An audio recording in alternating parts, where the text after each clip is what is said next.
In this lesson, I'm going to walk you through how to ride steeper jumps. When you get to the advanced level and you start really improving your riding and you're starting to ride more gap jumps like this, you'll find on the mountain bike trails, it's really rare to find a jump and encounter something this steep.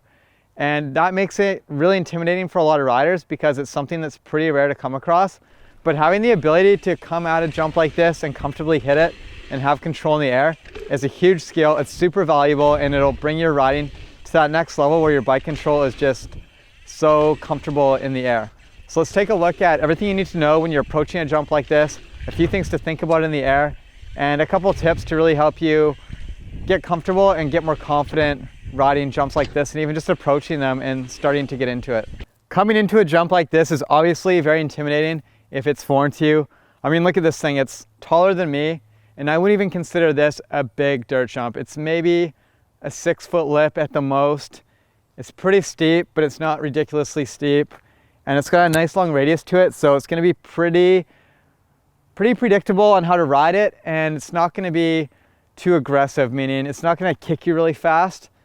But for someone who's just getting into riding jumps on a mountain bike and they've just started riding mellow jump trails that might be considered advanced in your local trail network, you'll come to a park like this and you'll see a jump like this and you're just gonna be blown away by the size of it.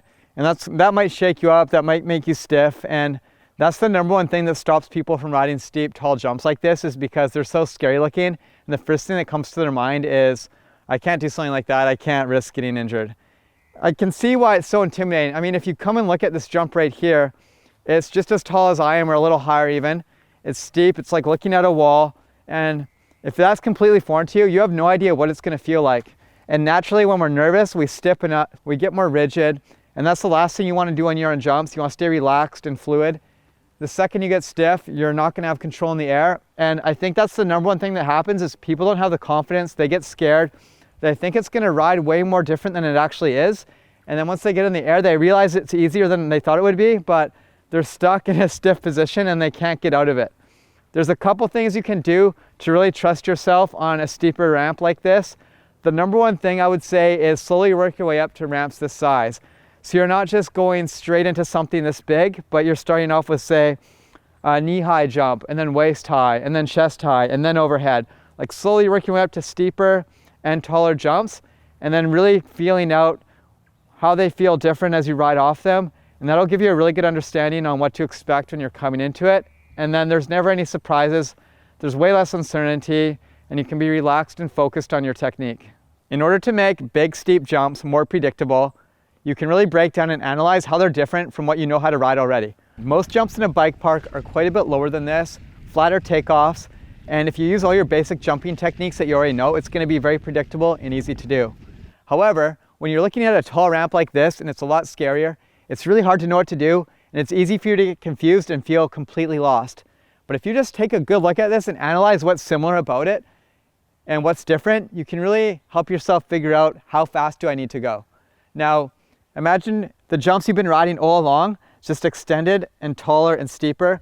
So you want to go into them a bit faster, obviously, but because there's more surface area and more takeoff area, you can actually have slower movements because you're on the jump for longer, you're in the air for longer, and you're on the landing for longer. Everything lasts longer, which means it's actually less technical if you can just be relaxed and let yourself do it, and everything can slow down.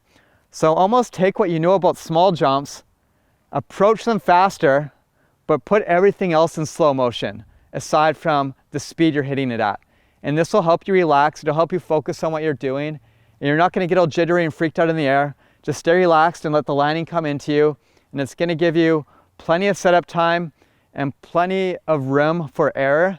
And if you can really focus on that landing zone and really staying nice and smooth and relaxed on that takeoff, then you should have no problems. If it's your first time launching into the air on a jump like this, and you're a few feet higher in the air than you even expected, it might be a bit of a freaky feeling. And it's really easy to be in the air, kind of freaked out, and start like wobbling around because you're scared naturally. A few things you can do to help yourself stay stable in the air is, number one, try to do a bit of a bar turn or a tweak. This will kind of help you balance out a bit. And this is why you see a lot of riders, like even professional top riders who are practicing a really crazy course, when they're in the air in a big jump, they're never like dead sailor, straight airing it. They're always turning their bike and their body a bit because it helps them stay balanced a little bit in the air. Number 2 is soaking your bike up into you.